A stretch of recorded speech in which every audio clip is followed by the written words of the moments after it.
New Thinking Aloud is presented by the California Institute for Human Science, a fully accredited university offering distant learning graduate degrees that focus on mind, body, and spirit. The topics that we cover here. We are particularly excited to announce new degrees emphasizing parapsychology and the paranormal. Visit their website at cihs.edu.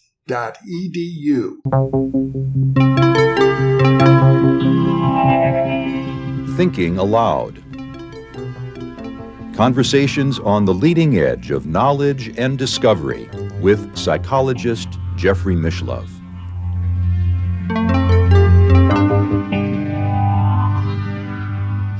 Hello and welcome. I'm Emmy Vadnais, co-host with Jeffrey Mishlove. Our topic today is Induced After-Death Communication, with my guest, Janice Holden, who is president of the International Association for Near-Death Studies, a near-death experience and transpersonal researcher, and is the editor of the Journal of Near-Death Studies. She has a doctorate in education and is Professor Emerita of Counseling at the University of North Texas. Her primary research focus has been counseling implications of near-death experiences, after-death communication, and other transpersonal experiences. In this research area, she has over 50 refereed journal publications. She is co-author of Near-Death Experiences While Drowning, Dying is Not the End of Consciousness, and Theoretical Models of Counseling and Psychotherapy. She is editor of The Self Does Not Die, Verified Paranormal Phenomena from Near-Death Experiences, and co-editor of Connecting Soul, Spirit, Mind, and Body, a collection of spiritual and religious perspectives and practices in counseling, and The Handbook of Near-Death Experiences, 30 Years of Investigation. If you enjoy this program, please like, subscribe, press the bell icon, and share. Jan is joining us from Lewisville, Texas. Now I'll switch over to the internet video. Welcome, Jan. It's a great pleasure to have you with me again on New Thinking Aloud. It's great to be back with you, Emmy. We have had two previous conversations. In our first conversation, we talked about evidential or veridical near-death experiences. The second one, we talked about spontaneous after-death communication. Today, we're going to go deeper into induced after-death communication, how people can actually create their own experience of connecting with a loved one. To get us started, how did you begin exploring this topic area, and what is an induced after-death communication? I think this all started back in the 1990s, maybe early 2000s, when a psychologist, Alan Botkin, who was worked for the Veterans Administration in Chicago, presented at one of the annual conferences of the International Association for Near-Death Studies on his discovery of induced after-death communication.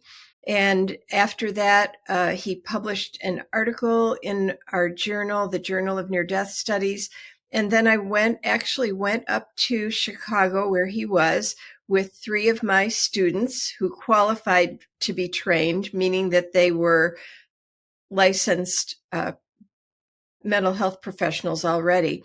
And we trained with him over a long weekend, and then came back to where we live in the North Texas near Dallas area. And this is my home office behind me. And we actually met here every week for a couple of months and practiced on each other before we let ourselves loose on our clients in our counseling practices.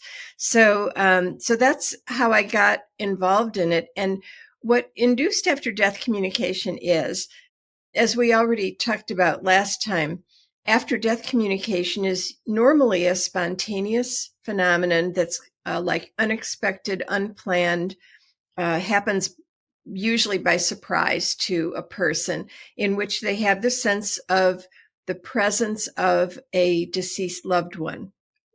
And In induced after-death communication, it's actually a counseling technique that is primarily for helping people who are grieving to have the experience of after-death communication. And the reason that we would even want this to happen is because we know from research about spontaneous after-death communication that it helps with grief. It reduces some of the painful grief symptoms that people experience. And so this is a strategy to facilitate that to happen. And as we get into it, we'll be talking about how it doesn't always happen for every client, but and there's more to the counseling technique than that. And we'll get into all that, I'm sure. But I also want to say that this is not the only way out there for people to have this experience. It can be facilitated. There's a phenomenon called psychomantium, where a person goes into a completely dark environment with just a little candle and a mirror in front of them. And often after-death communication occurs in that setting. People have these experiences in other counseling sessions with other kinds of techniques.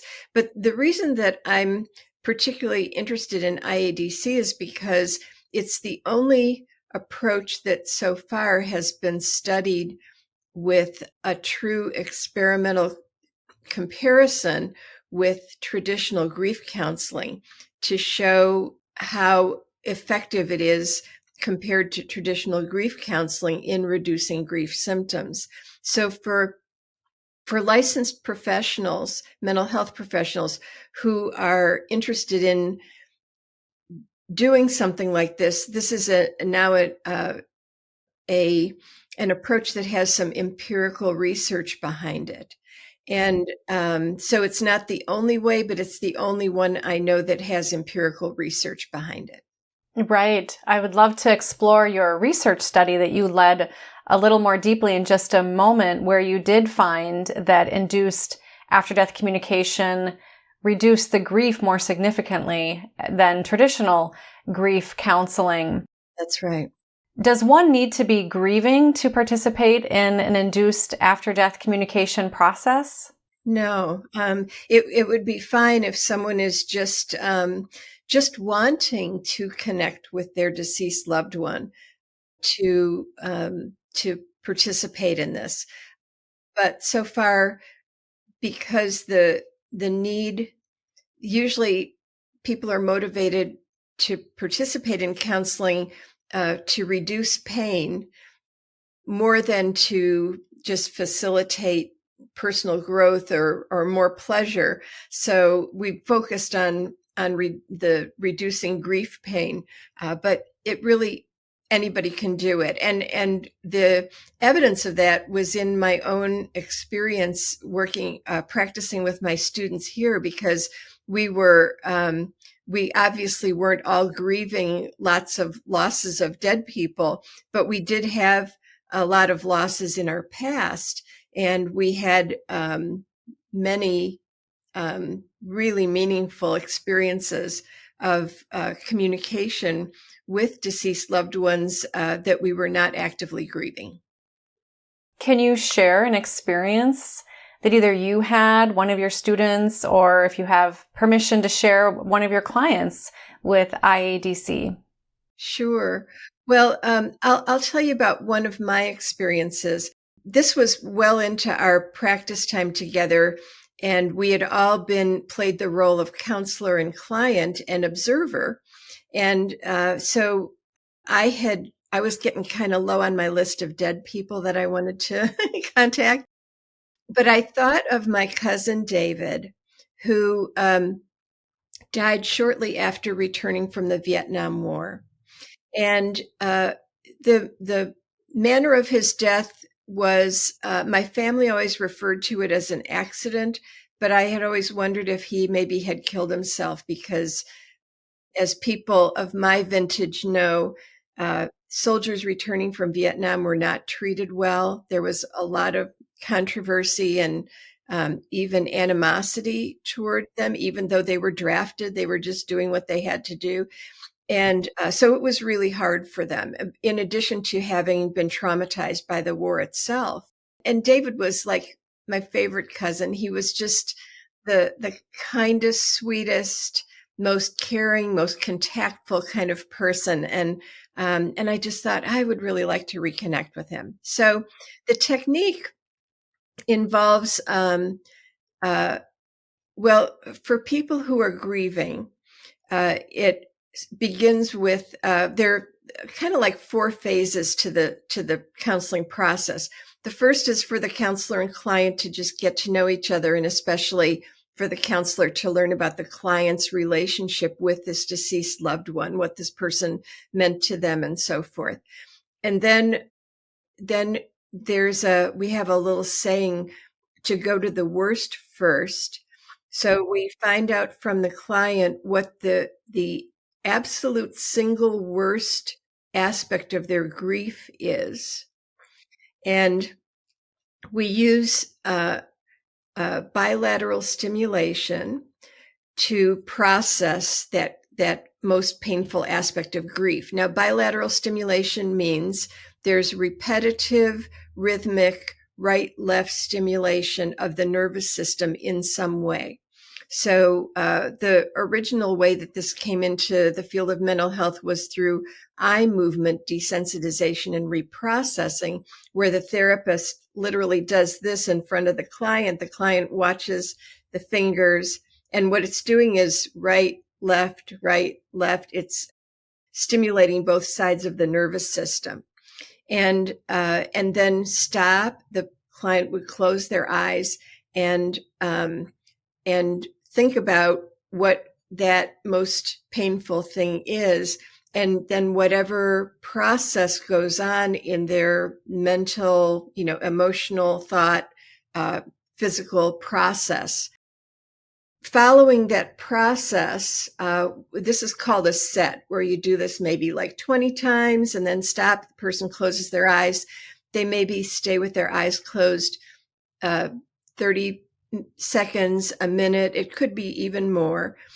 But when especially when they feel like they've gotten as far as they can get it with this set, they open their eyes, talk about that a little bit with the therapist. And then wherever they left off, they start there and then do another set. And so over the course of doing a few sets, what happens is that the grief transforms. And we always ask at the beginning of this second phase, on a scale from 1 low to 10 high, how painful is this aspect of the grief? And usually people will say 8, 9, 10, really up there.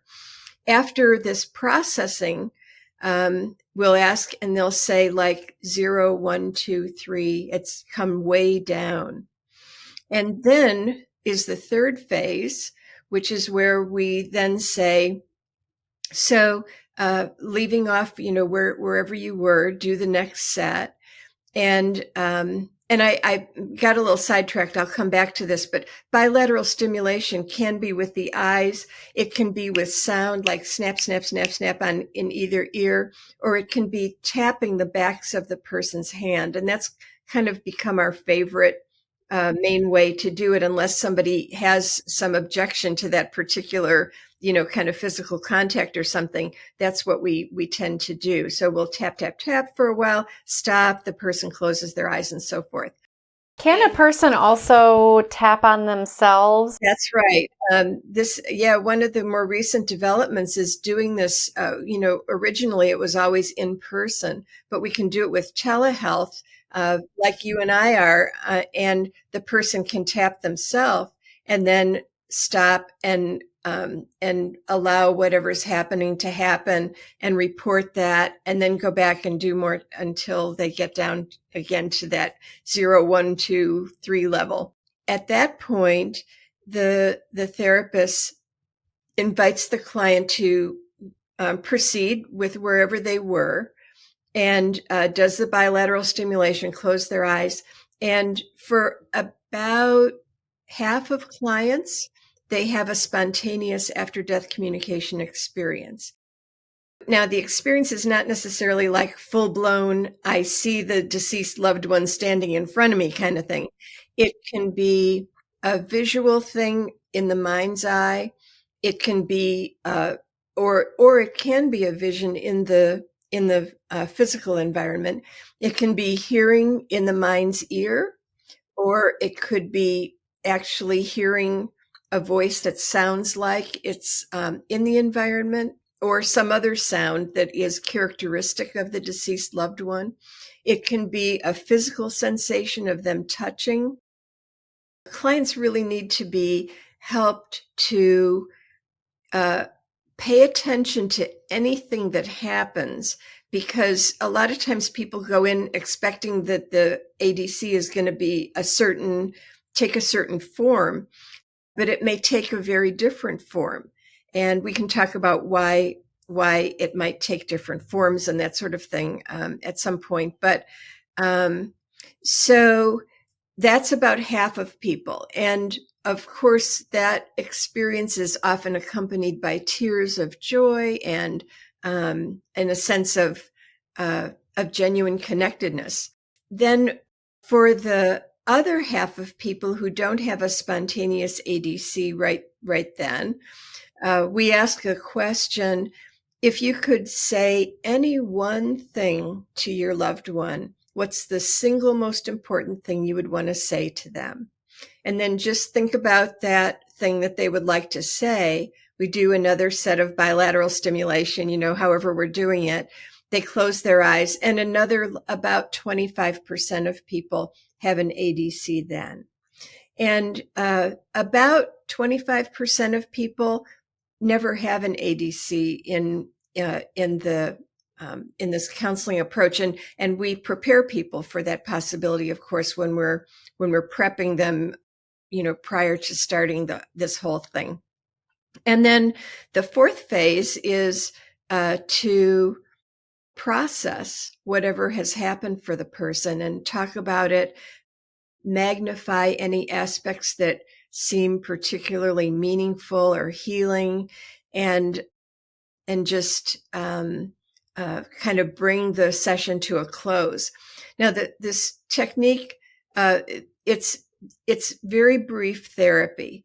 In our study, we did 2 90-minute sessions 1 week apart, and that's all that is needed. It's for most people. Some people do a little longer, but for most people, these 2 somewhat elongated sessions is all that's required.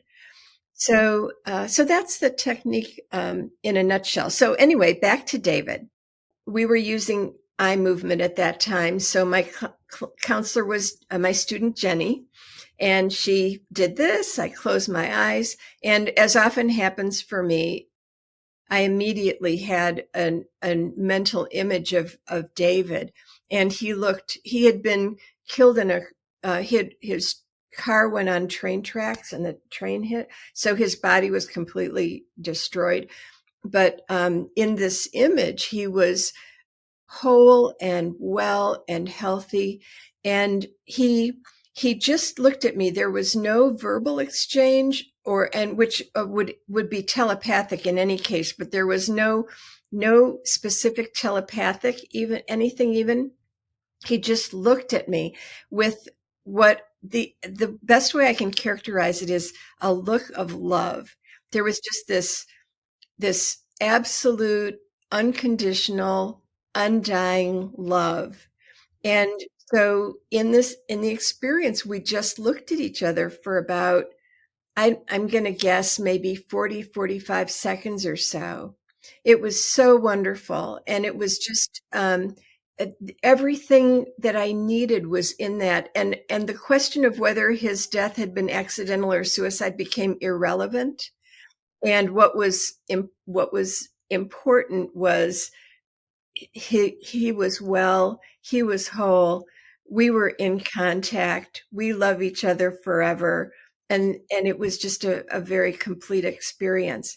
Well, as we're looking at each other, his father, my Uncle Ray, literally elbowed, this is all in my mind's eye, elbowed his way in front of David, held out his hand, and in his hand, I'm trying to get my hand on the camera here, was an hourglass. And the hourglass was clear glass, hourglass shaped, meant to sit on a table, but there was no sand inside, which was like confusing to me. And again, there was no message, no telepathic clear message. I just knew that Ray wanted me to contact his wife, Norma, who was still alive, and tell her that he had appeared to me and shown this to me, that it was a message for her. So I open my eyes, I tell Jenny what's happened. And I also tell her, like, I really didn't know my Uncle Ray and Aunt Norma very well. I remember being at their house one time. We were down in the basement for a Christmas party for my mother's extended family, which was a mob scene. And that was a time, in fact, when David and I had a really meaningful conversation, I remember. And but that's the only time I remember even being in their house. And they're really good people, but just for whatever reason, I was never close to them. So the idea of calling my Aunt Norma and just saying, "Hi, Norma, this is Jan, how are you doing?" And I saw Ray in a vision, and he wanted me to, I didn't know if it might activate her grief, if it might offend her religious, I wasn't. While I'm talking, I said to Jenny, I think what I'll do is write her a letter, I beg your pardon. And start by saying, if anything in this letter bothers you, you can just rip it up and forget that I even sent it to you.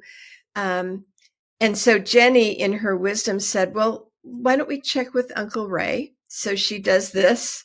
I close my eyes, and there's Ray. He's still holding the hourglass in this hand, but in this hand, he's holding a telephone receiver. So I opened my eyes, and pardon my French, I said, shit, he wants me to call her. Well, I won't go into the whole story except to say that many synchronicities occurred such that I did end up finally calling her, telling her about this. And when I got to the end of the story and said, I have no idea what this hourglass thing means, she said, oh, I know exactly what it means. And I said, you do? She said, yeah. She said, I'm looking at them right now. And I like them. And she said, yeah. She said, when I was little, I used to go visit my grandmother.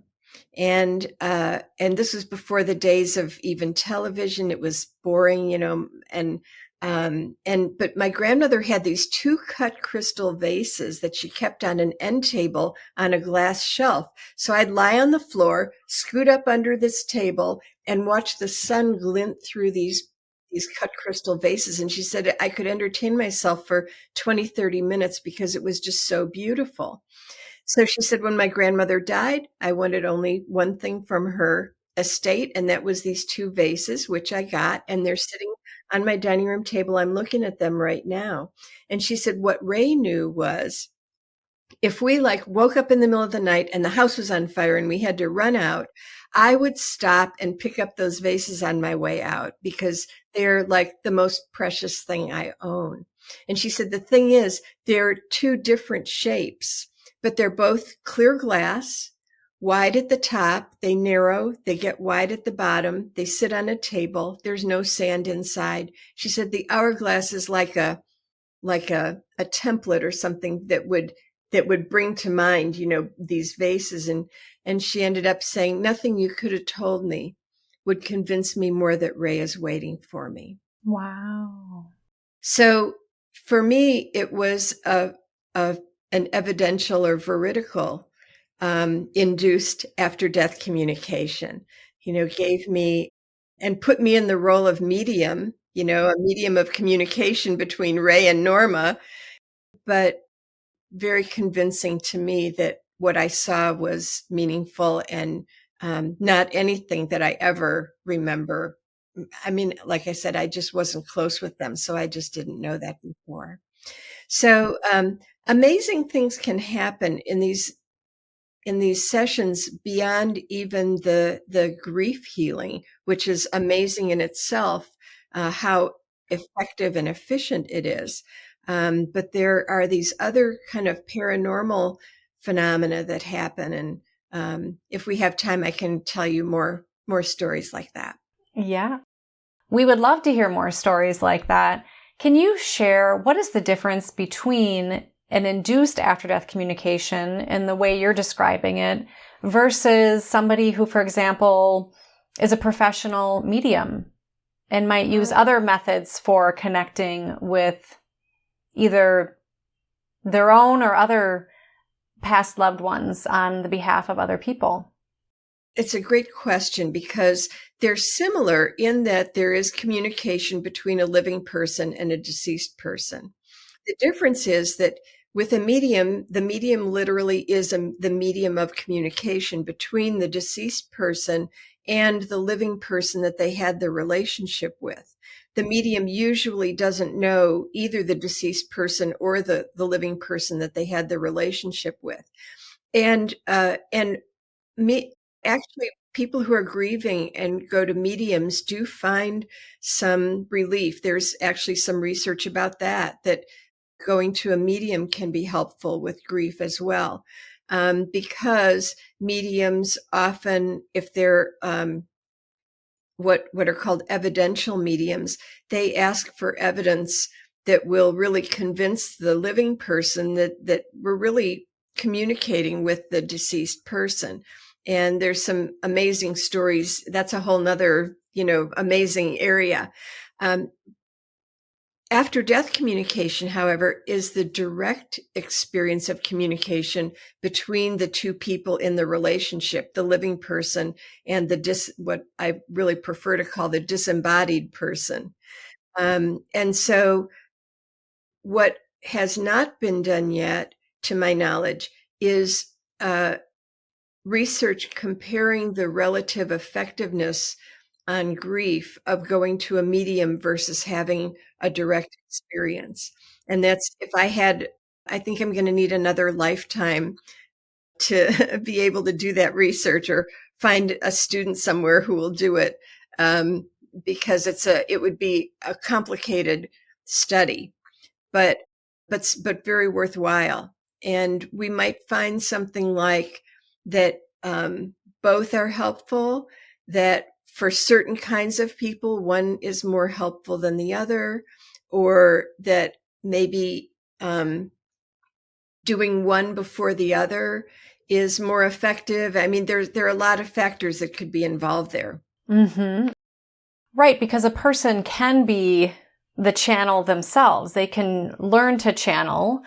And with the induced after-death communication, it sounds like the process is to reduce the grief enough so that a person can have this after-death communication.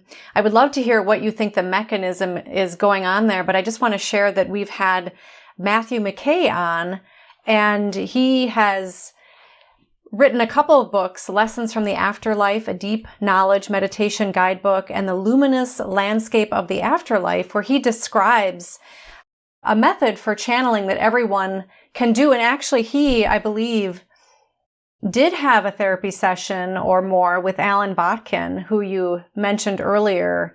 And that's how Matt was able to communicate with his son, Jordan, who was sadly murdered when he was in his early 20s. Yeah, yeah.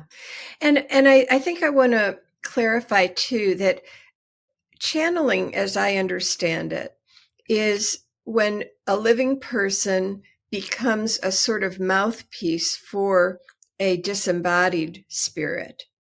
And after-death communication isn't exactly like that. It's more like just meeting a person.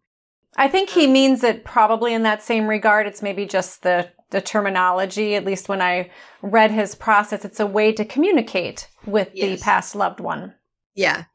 Absolutely right. Yeah. Yes. So, well, you had asked about the mechanism, and this goes back to our theory about why about 25% of people who go through IADC don't actually have an ADC during the process. And I should say too, some people end up having an ADC like between sessions or after the second session, not right in the session, but we're interested in why doesn't everybody have this experience? And the best that we can figure is it really doesn't have to do with expectations. In fact, Al believes that people who are a little bit skeptical actually make better IADC therapists or clients than people who are really wanting.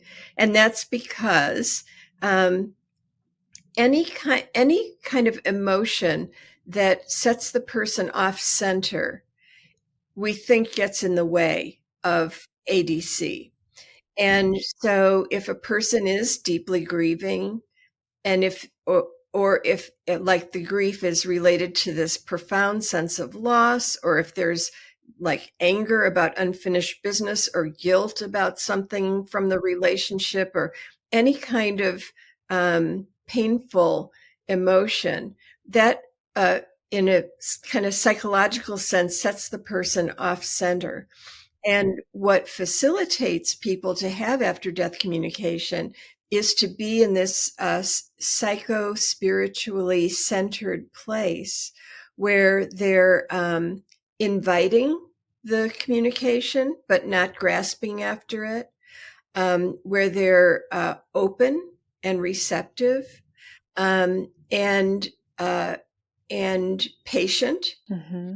and also, as I mentioned before, able to attend to the many different ways that the disembodied try to communicate with us. For some people, it might be some kind of mental imagery. It might be some experience that happens while they're asleep, or it might be a manifestation of something physical. It might be electronic things that go kaflooey.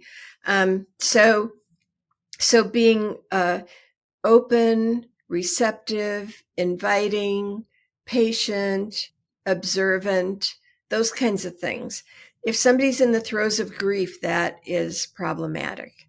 And so that's why we think going to the worst first and getting that worst thing kind of resolved. It's amazing how in a matter of minutes, it transforms from this stuck, painful thing to this resolved, light, almost what was that about kind of thing. Then the person is more centered and more able to be receptive to the ADC. ADC is always spontaneous. We don't. One of the things that even Al acknowledges, Al Botkin, is that we don't actually induce after-death communication. We don't actually induce anything.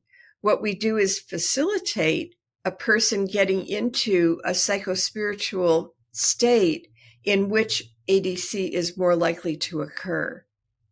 And so that's what we're really after. Yeah.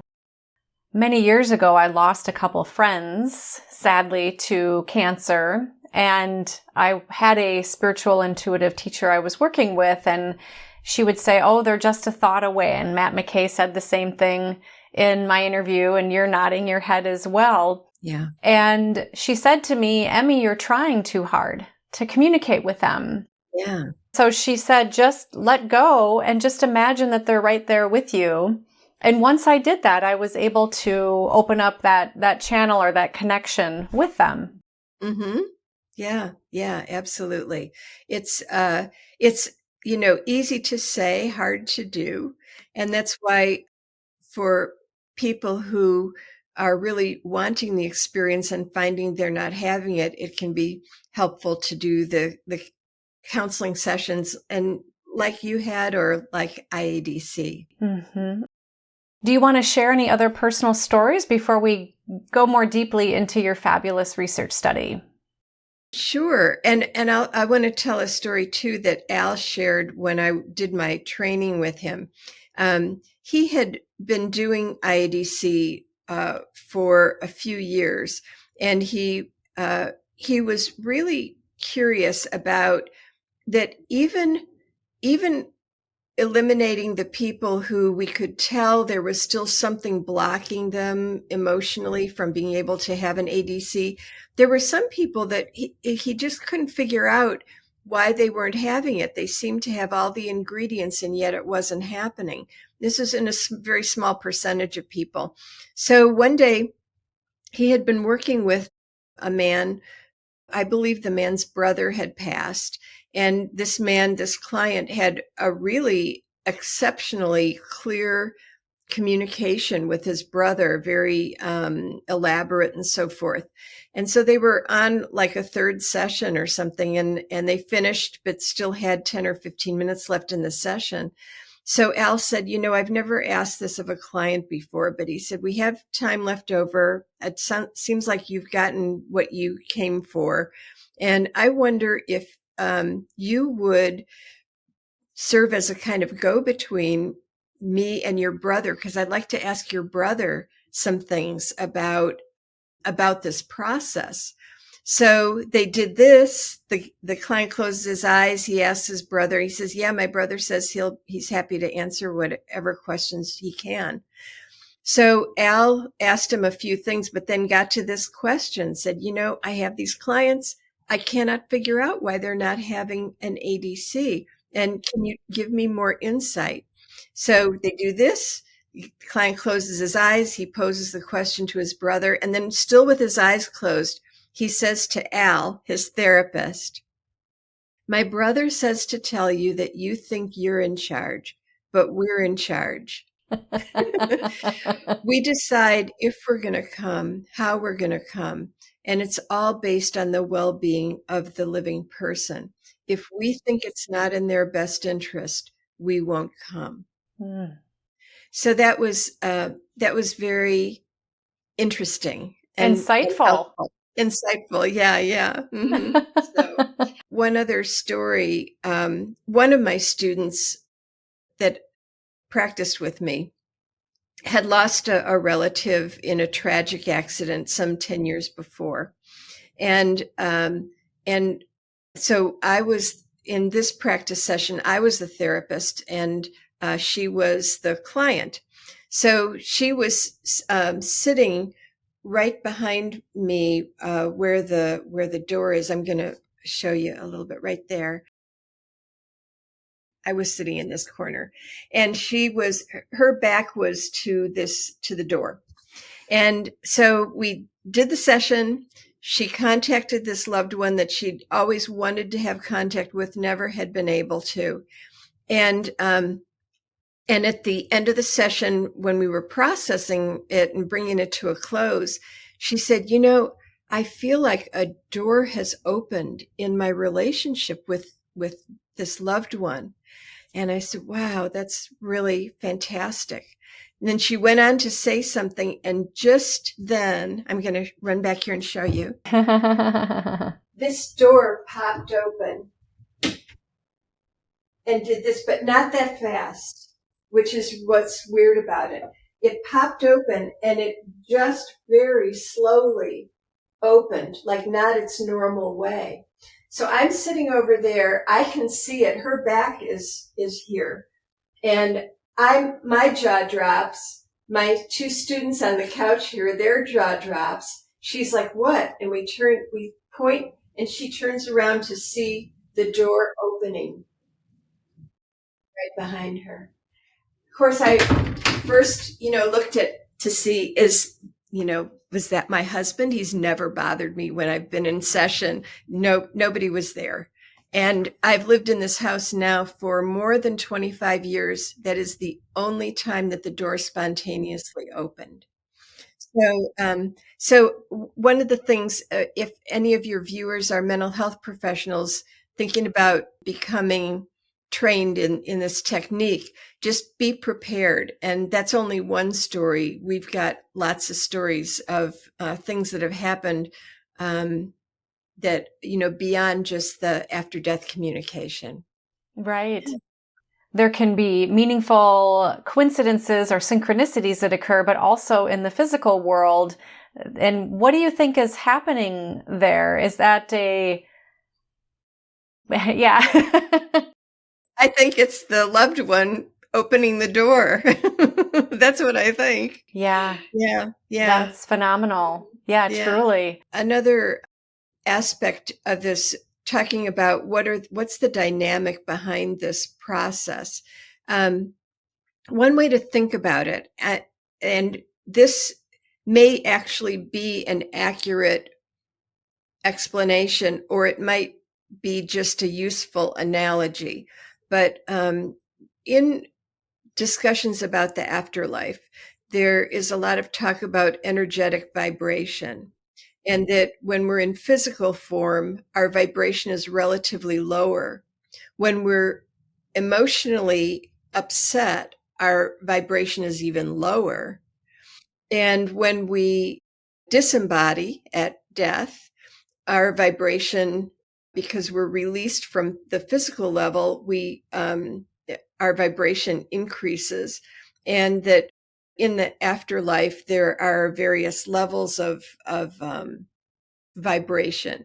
And so what one way to think about what we're doing in IADC is helping the living person go from a lower vibration to releasing whatever is holding them down, so to speak, into a higher vibration, which makes them more accessible to beings that are existing at a higher vibration.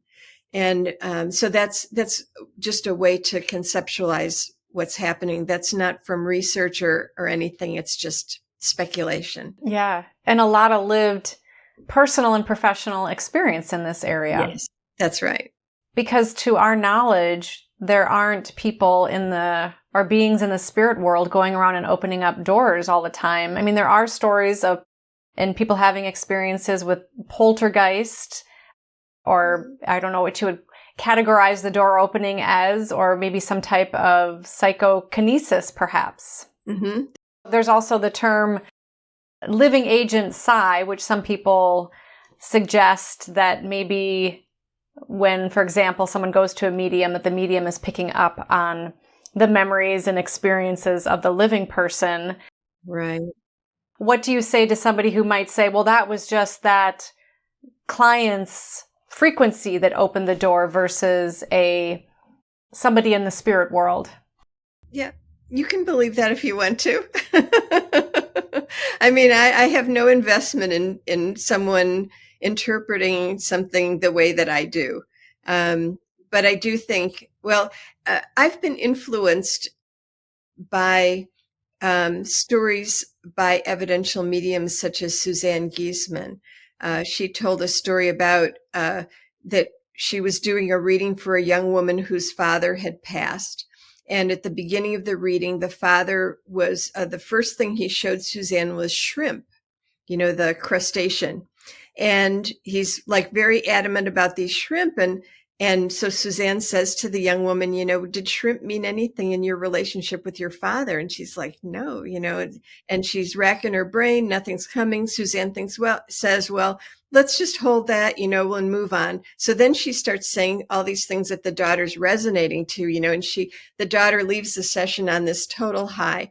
She gets home, she calls her mother, and she's telling her all about the session, all the things Suzanne said that were just like amazing. And then she says, oh, but the weirdest thing was at the very beginning, Dad was showing her shrimp. And she said, Suzanne said Dad was showing her shrimp. And at the other end of the phone, she hears her mother gasp.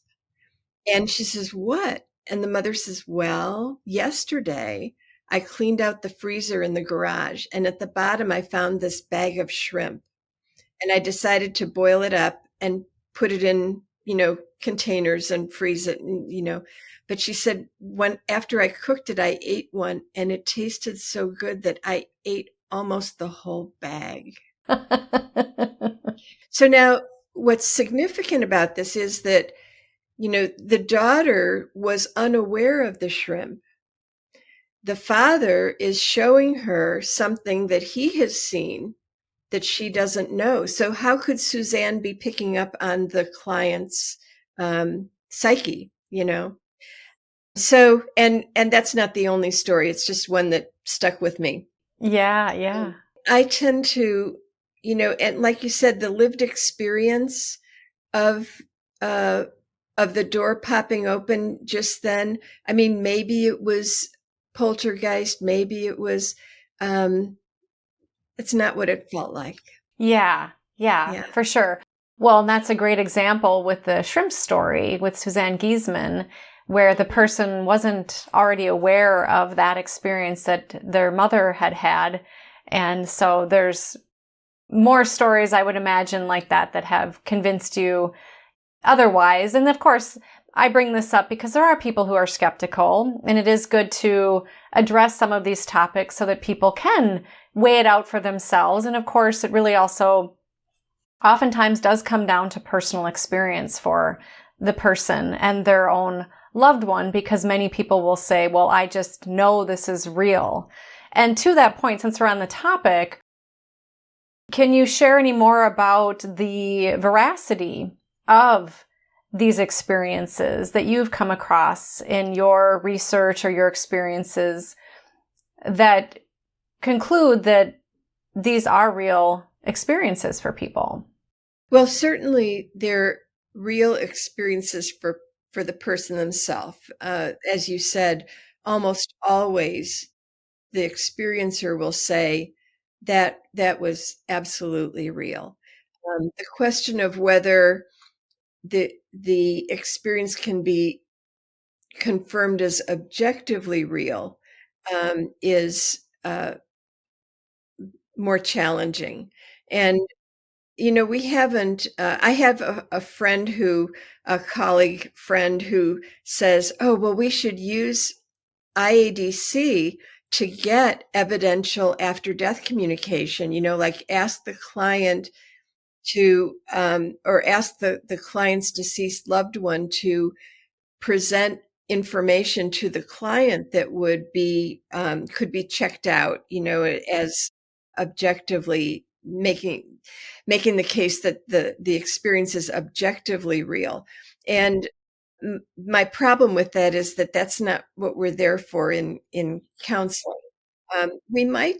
It might be possible to do something like that in a research study, but not with grieving people. But to my knowledge, that has not been done, at least not with like an IADC type of approach. Yeah.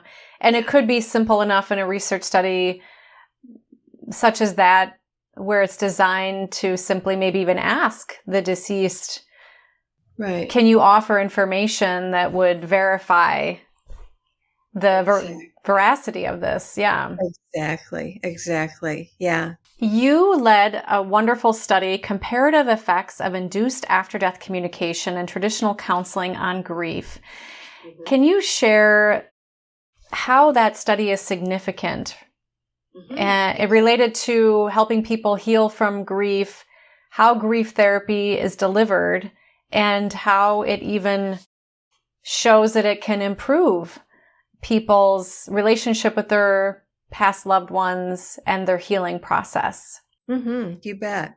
Well, in traditional grief counseling, there's usually there are, for example, stages of grieving that a counselor can help a client move through, and the research on grief counseling, just regular traditional grief counseling, has been not dramatic, meaning that probably the conclusion that the researchers who've compared like all the studies of traditional grief counseling have come to is that especially for people who have complicated grief or what's now called prolonged grief disorder, traditional grief counseling is can be helpful.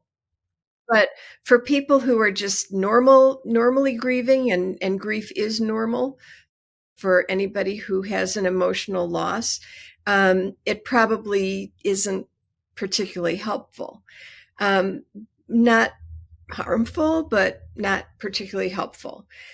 So what we did, my research team and I, at the University of North Texas, is a study comparing traditional grief counseling with IADC. So we got volunteers who were actively grieving the loss of a loved one. We randomly assigned them to either traditional grief counseling or IADC, and they came on 2 consecutive Saturdays. The first Saturday, when they came in, they filled out a bunch of questions about their grief, and then they went into their 90-minute session, whether it was IADC or traditional, and did their session, and then came back a week later and did their second session in the same modality, and then filled out the same questions about their grief. What we found was that IADC was significantly more effective in reducing painful grief symptoms, and that not only statistically significant, but in research, there are 2 kinds of significance. One is statistical, and that's just to say that these results weren't just by chance, that the chances of this kind of change happening are, off the charts. And so it isn't just a coincidence. But there's another factor called effect. And that means how clinically effective is it? So let me just divert for a second to explain the difference. If you're doing a study on reducing cigarette smoking, and your people in the beginning of the study are on average smoking 20 cigarettes a day, and then half of them go through some kind of program to try to reduce, and at the end, the people who went through that program are now smoking 16 cigarettes a day, and the others are still smoking 20. That's statistically significant. But in terms of the clinical effect, does it really matter if you're smoking 20 or 16? You're still at high risk for getting cancer. So it can be statistically significant, but not clinically significant. What we found in our study was it was not only statistically significant, but clinically significant with what's called a large effect. And that means it was hugely clinically significant. People were profoundly changed by 2 90-minute sessions. It was just really kind of amazing.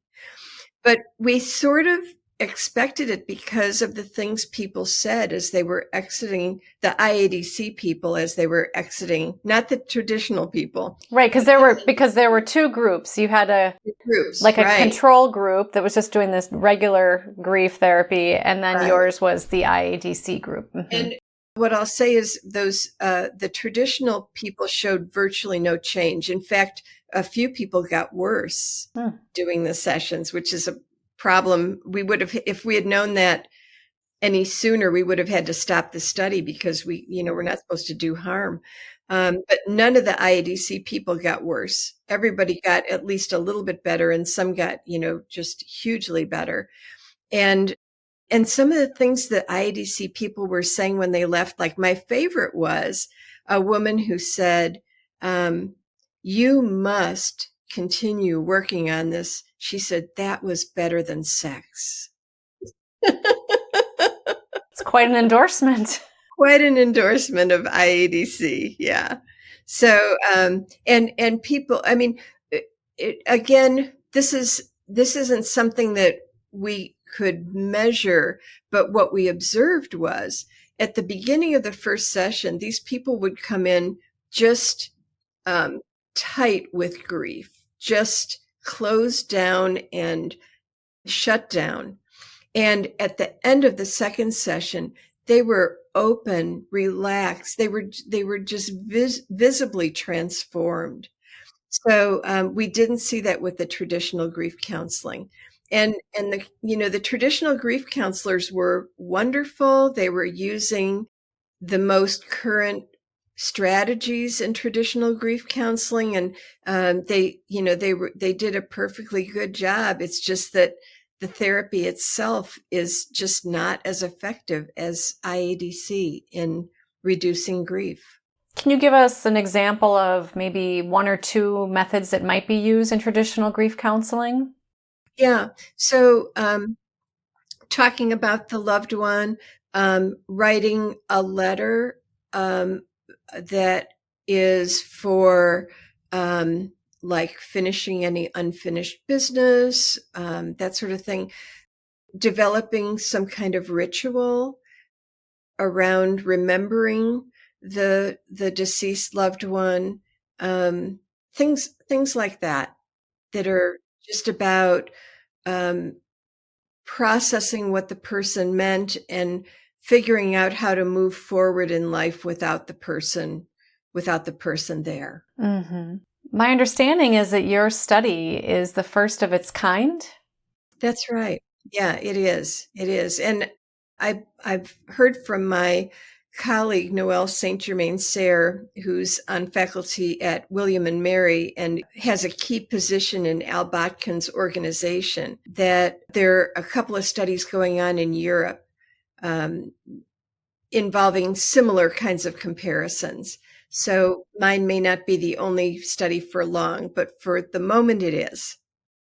Did you run into anybody's beliefs impacting their ability to have an induced after-death communication, whether they were open to the process or if it happened and somehow it just didn't seem to connect with their belief systems or worldview? And how did you handle or resolve that if that occurred?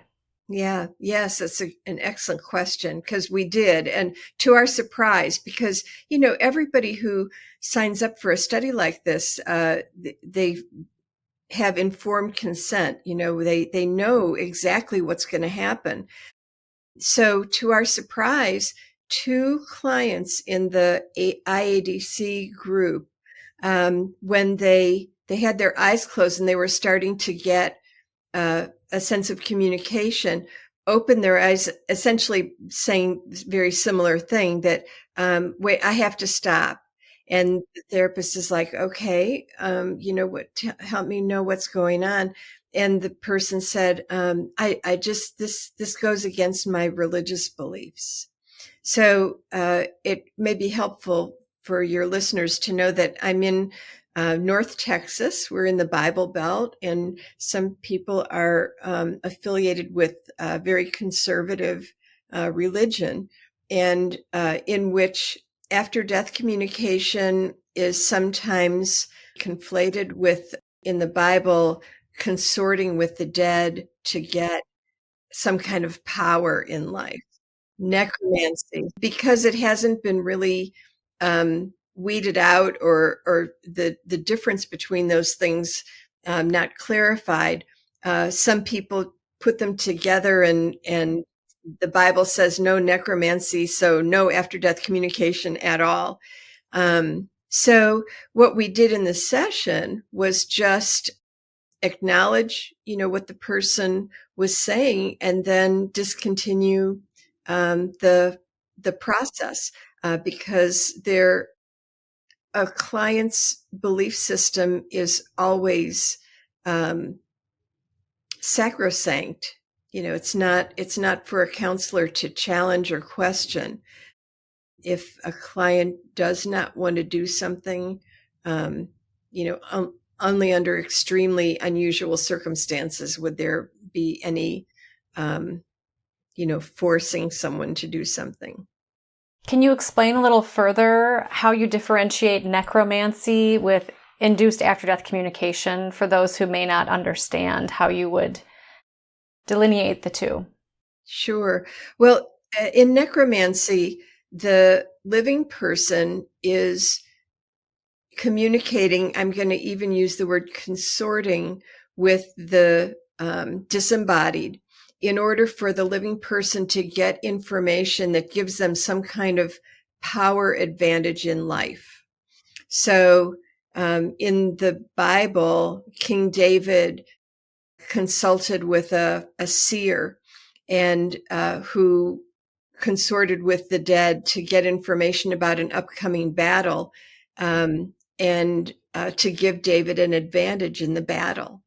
So it's very manipulative. It's the living person trying to manipulate the circumstances in the material world. In after-death communication, there's none of that. The communication is the messages are about the disembodied person still exists. They're in a state of well-being and usually like happiness. They're still involved in the living person's life, like aware of what the living person is doing, still care about the living person and what happens to them, and conveying that when the living person's time to pass comes, that they'll be reunited in spirit. So it's not about the living person trying to manipulate anything or get like some kind of advantage in life. It's really about it's about love continuing. Yeah, there's a term that I read in your study and have heard before called continuing bonds. Yes, that's right. Well, that it relates to the psychological theories about grief. In Freud actually, his attitude was, in a nutshell, let go and move on. And that anybody who was continuing to focus on the deceased person or had some sense of relationship or communication with them was denying reality.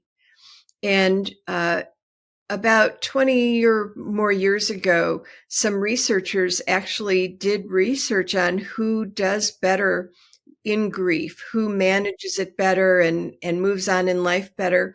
And it actually was people who had a sense of continuing bond, continuing connection with the deceased loved one. So rather than let go and move on, it's about retain a sense of connection with certainly a changed relationship. The person isn't here materially anymore. That's a fact. And the living person still has to figure out how to move on in life without that living person being materially here. But in terms of managing their grief and moving on in a meaningful way, the people who had a sense of continuing bond did better. So that's why IADC is, it certainly falls into that second category. We're trying to facilitate a sense of continuing bond that helps the living person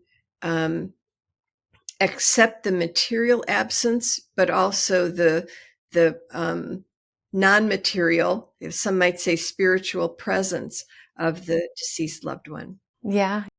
I just want to go back to earlier in our conversation, you said we could talk a little bit more about the different forms that are taken or presented. And also if you could share, and I know you just did a little bit, but what are some of the common messages that people receive, or some that maybe have surprised you from your clients and so forth over the years?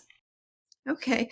Well, to that first question about the different forms, going back to this idea of vibration, that it may be easier for some people in the disembodied state. Again, this is all very theory, not based in research, but speculation, that and messages that have come through after-death communication, mediumship, and so forth, that for the disembodied, it can be challenging to lower their vibration enough to meet us at our level. And so we have to raise ours as much as possible. They have to lower theirs. and that different forms of communication may be easier or more difficult for different people. So, for example, lights may flicker. Mm. The disembodied may be able to interfere electronically to make things happen, whereas actually appearing in a quasi-physical form would take a lot of lowering vibration. So that's why it's important for the living person to be open to the many possible ways that the disembodied might be trying to communicate with us, because it may be easier for them to use some methods than others, and we need not to have preconceived ideas about how that would be. One day my washing machine started beeping, making this noise, and nothing was in the washing machine. I hadn't used it that day. There was no clothing that was still hanging out to go in the dryer or anything.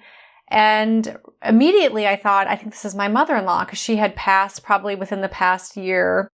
And I know that sounds strange to think of that, but I knew of these electronic forms of communication.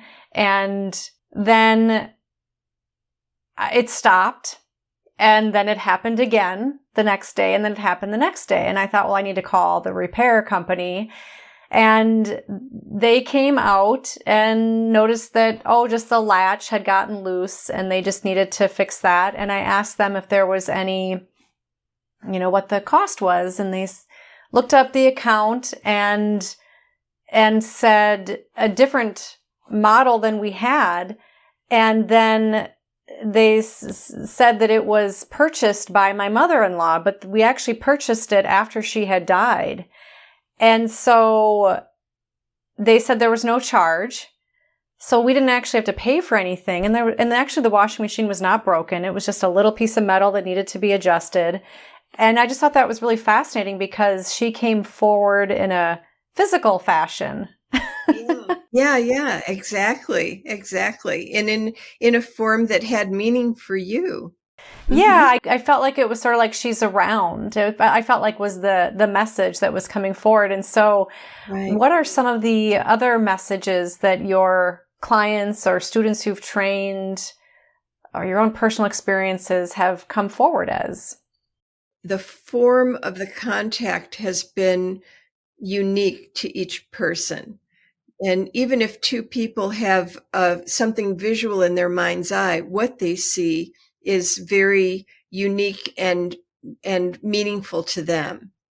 So it just takes different forms. And no specific example is coming to mind, except and they're minor things like hearing music that was meaningful in the relationship between the people, or seeing an object in the mind's eye that was meaningful to the person. So it can just take different forms. One thing that might be worth mentioning too is that these experiences in IADC are almost always positive. That is, pleasurable, very rarely distressing.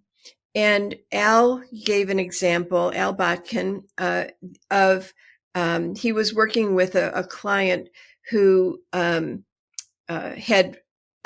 this was when Al was working for the VA. So he, the client was someone who had PTSD, who was grieving the loss of a buddy who had died during combat. And at the very first thing when Al did this and the guy closed his eyes, the guy started, and he opened his eyes, and Al's like, well, what happened? And he said, something's clawing at my neck. And Al said, well, let's stay with it and see what happens. And the guy's like, no. And Al said, really, I really believe if we just stay with it, and know that what you're happening is imagery. It's not happening in reality. It's imagery, and just see where the imagery goes. And the guy's like, well, oh, okay. So they do this, and he's like, oh, and then he goes, oh, And he turns all joyful. And when he opens his eyes, he says to Al, my buddy had these 3 dogs that whenever we'd get together, we'd take the dogs for walks and do stuff together. And I love these dogs. And he said, those dogs have all passed since this time too. And he said, what was happening is the dogs were jumping on me at the beginning. And I didn't realize that's what was happening. It just felt like they were clawing at me. But he said they were jumping on me and, all excited. And then behind them was my buddy. Aww. So even experiences that seem distressing at the beginning, if you trust the process and stay with it and remember that it is just imagery, then it can turn pleasurable and end up having the benefits of that we know IADC brings about. Mm-hmm. How important is intention in having an induced after-death communication? In the very broadest sense, and even intention is too directive of a word. So invitation, having a wish, an invitation, is helpful. It's not necessary, but I think it's helpful. And I would say letting go of any particular intention, is probably really helpful. What would you say to someone who may be listening, thinking, well, these are just people's imaginations making this up for them to have an experience so that they can feel better? Okay. I mean, if you want to believe that, that's fine. It's just that's not what the people will say. A couple of months after the study was over, one of the subjects from my IADC group came up to me in a grocery store and said, I don't know if you have any idea how life-changing that experience was. She said, before that, I never had contact with my deceased loved one. Since then, I've had multiple contacts and my life has changed. And she just seemed so much lighter and so forth. So, I think you mentioned earlier that doing is believing, experiencing is believing. And if one has not had experiences like this, it can be hard to imagine and easy to think that, oh, this is something the person's just making up. People who've had the experience just go, bless your heart. I understand how you could think that, because I thought that at one time too. Yeah. Maybe it's a different state of consciousness that allows these experiences to occur, because we can be in the analytical, judging, questioning mind, which, from my understanding, isn't always conducive to having these types of experiences. Yeah, that's right. That's right. Because the analytical judging there's a distancing, an emotional distancing, as opposed to a genuine presence, openness, centeredness, that seems to facilitate the experience. How has the receptivity been in the community of mental health practitioners, counselors, and psychologists of your study? I haven't heard much feedback about the study. It's actually only been published for a few months. So we're about to make it more widely known through the magazine of the International Association for Near-Death Studies, and I may hear more. Certainly among mental health professionals, learning about this strategy, a lot of mental health professionals want to be trained in it. People interested in getting trained in IADC therapy can go to the website of Al Botkin's organization. It's iadctherapy.com. And there's a tab there about training. And there are 3 or 4 people doing the training now. And it's usually like a long weekend work. It's not really intensive. However, in order to be trained, one does have to be a licensed mental health professional. It's important that the person know how to work with complications that can arise. And complications do sometimes arise. We found this even in our study, that people's own like childhood traumas sometimes get activated in this process of exploration of relationship with the deceased loved one.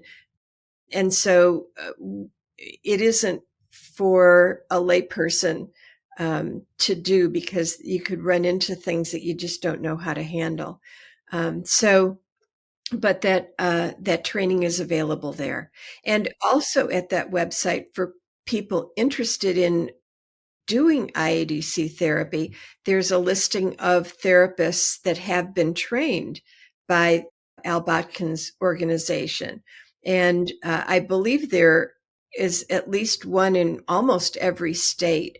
And in case your listeners aren't aware, right now, mental health professionals are licensed to work in the state where they're licensed. So they can either see people in person or through telehealth, but the client has to be from living in their state. And so, if you go to that listing, you would want to go to your own state and see who all is listed there. And then it's a matter of just using intuition or contacting a few of them and see who you click with, and work with whoever feels right.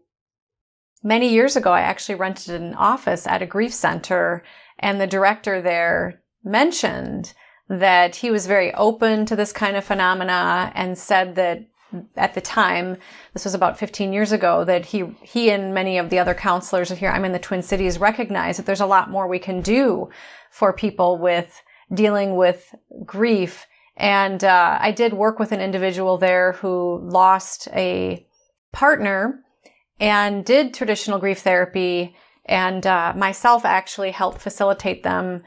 I helped facilitate them communicating with their past loved one, and they said that that was more helpful than any other therapy they had done. Yes. My background in that particular method was with a form of guided meditation or guided imagery, and I know the induced after-death communication is unique in that it can help with the symptoms of the grief or the trauma around the loss, which, yes, it's a good idea to be trained in how to handle that. But at the same time, there are ways that people can communicate with their loved one if they're not in the throes of grief, and want to explore that as well.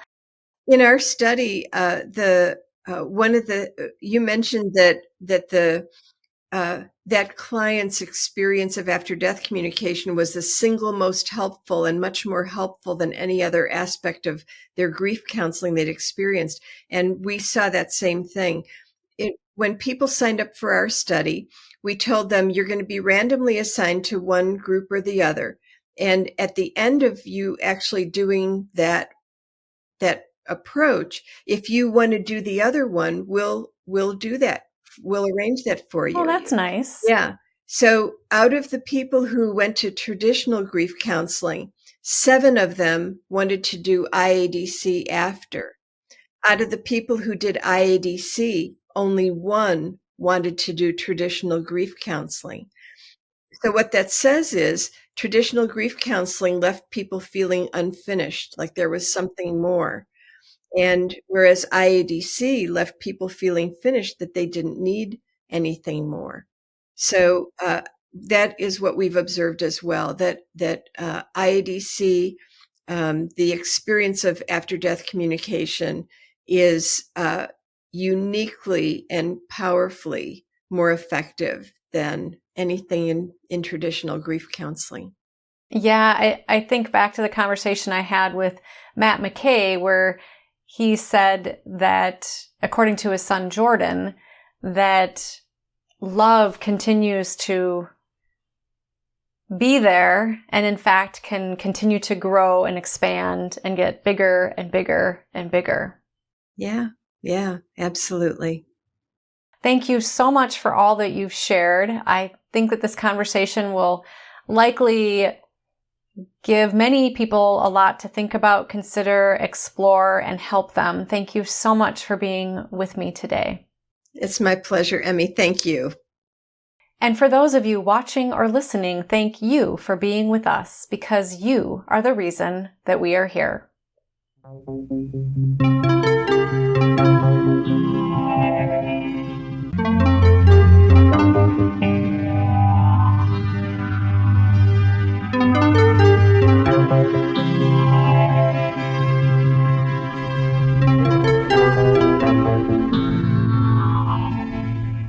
Book 3 in the new Thinking Aloud dialogue series is UFOs and UAP, Are We Really Alone? Now available on Amazon. You can now download a free PDF copy of issue number 8 of the New Thinking Aloud magazine, or order a beautiful printed copy. Go to newthinkingaloud.org.